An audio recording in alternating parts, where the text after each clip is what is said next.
अपनी ट्यूब किरण YouTube channel में आपका फिर से स्वागत है। मैं हूं किरण और आज हम इस वीडियो में ऐसे इंटरेस्टिंग फैक्ट के बारे में जानने की कोशिश करेंगे जिसका संबंध सीधे नारियल के पेड़ से जुड़े हैं, इसलिए इसे नारियल की भूमि कहा जाता है। जहां है दुनिया का सबसे अमीर मंदिर, यहां होती है पूरे देश में मानसून का सबसे पहली बारिश। इस राज्य की खूबसूरती और महत्ता का अंदाजा इसी बात से लगाया जा सकता है कि इसे भगवान का अपना देश कहकर पुकारा जाता है। जी हाँ दोस्तों, आज बात करेंगे केरल राज्य के बारे में। केरल को घूमने के लिए एक बेहद ही खूबसूरत राज्य माना जाता है, लेकिन यहाँ से जुड़े ऐसे कई किस्से हैं जिनके बारे में अधिकतर लोगों को पता ही नहीं है। तो जानिए केरल से जुड़े कुछ ऐसे फैक्ट्स जिससे अब तक अनजान हैं आप।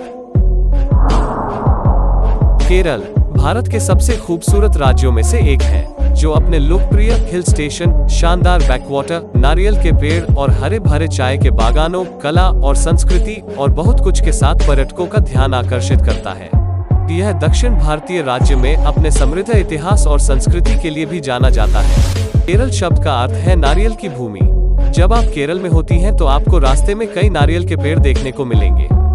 यह तो हम सभी जानते हैं कि केरल में नारियल के पेड़ की बहुलता है, लेकिन क्या आपको पता है कि इस राज्य के नाम और उसके मूल वृक्ष के बीच सीधा संबंध है।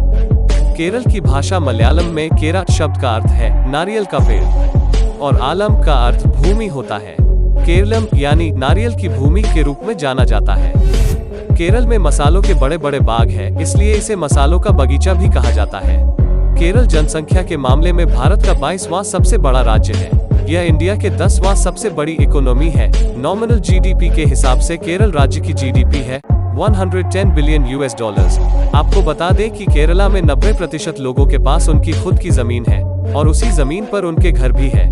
केरल राज्य की टोटल एरिया है 38,863 वर्ग किलोमीटर। 2011 की जनगणना के हिसाब से यहाँ की जनसंख्या है 3,33,87,677। केरल में कन्या भ्रूण हत्या जैसा कुछ भी नहीं होता है और इसलिए यहाँ पर 1000 पुरुष पर 1058 महिलाएं हैं। केरल में ही भारत भर से सबसे ज्यादा साक्षर लोग रहते हैं। यहाँ का साक्षरता दर है 94%।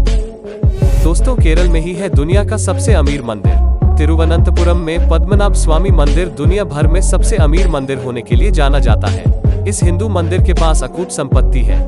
इस मंदिर का परिसर देखने लायक है और इसलिए यह केरल में सबसे अधिक बार देखे जाने वाले और पर्यटकों के आकर्षण का मुख्य केंद्र के रूप में उभरकर सामने आया है। दोस्तों, आयुर्वेद के मामले में भी केरल सबसे आगे है। भारत को चमत्कारिक आयुर्वेदिक पद्धतियों का घर माना जाता था, जिनका पालन बाद में पूरी दुनिया के लोगों ने लगन से किया था। इस पवित्र परंपरा की जड़ें अभी भी केरल राज्य में है। यह अनिवार्य रूप से अद्भुत जलवायु और प्रकृति के असंख्य आशीर्वादों के कारण है कि यहाँ भारी संख्या में जड़ी बूटियां और मसाले उगाए जाते हैं।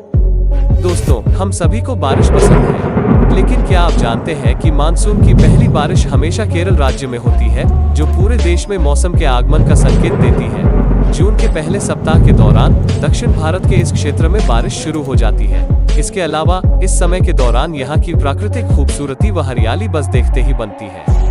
केरल में असंख्य हिंदू मंदिर देखने में मिलेगा, लेकिन इसके अलावा यहाँ चर्च, सभास्थल और मस्जिदों की कोई कमी नहीं है।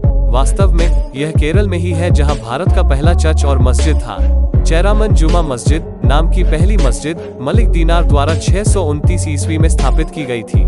इसके अलावा Saint Thomas Syro Malabar Catholic church Bharat का पहला चर्च है, जिसे सेंट थॉमस ने 52 ईस्वी में बनाया था। दोस्तों, यह तो हम सभी जानते हैं कि रबर उत्पादन के मामले में भारत विश्व स्तर पर चौथे स्थान पर है, लेकिन मजे की बात यह है कि 90% रबर के उत्पादन अकेले केरल से ही होता है। इस राज्य में लगभग 5.45 हेक्टेयर भूमि पर रबर के पेड़ उगाए जाते हैं, जो केरल की काबिले तारीफ है। इसके अलावा पूरे देश में सबसे ज्यादा सोने की खपत केरल राज्य में ही होते हैं। केरल राज्य पूरे देश के लगभग 20% सोने की खपत करता है। केरल में होने वाली दुल्हनों को सिर से लेकर पैर तक सोने में सजा हुआ देखा जा सकता है। तो दोस्तों, यह था केरल और इससे जुड़े कुछ ऐसे फैक्ट जो इस स्टेट को सबसे अलग बनाते हैं। आशा करते हैं कि आपको हमारा यह जानकारी आपको पसंद आया होगा। आपको केरल के कौन सी खूबी सबसे अलग लगते हैं, नीचे कमेंट करके जरूर बताएं। और आपके यह एक्सपीरियंस कैसा रहा, यह हमारे साथ शेयर जरूर कीजिएगा। साथ इस वीडियो को अपने दोस्तों और रिश्तेदारों के साथ शेयर करना ना भूलें। साथ ही हमारे चैनल को सब्सक्राइब जरूर कर सकते हैं। वीडियो को अंत तक देखने के लिए आपका बहुत ही शुक्रिया। तो आपसे फिर मुलाकात होगी एक और नई वीडियो के साथ। तब तक के लिए जय हिंद, जय भारत।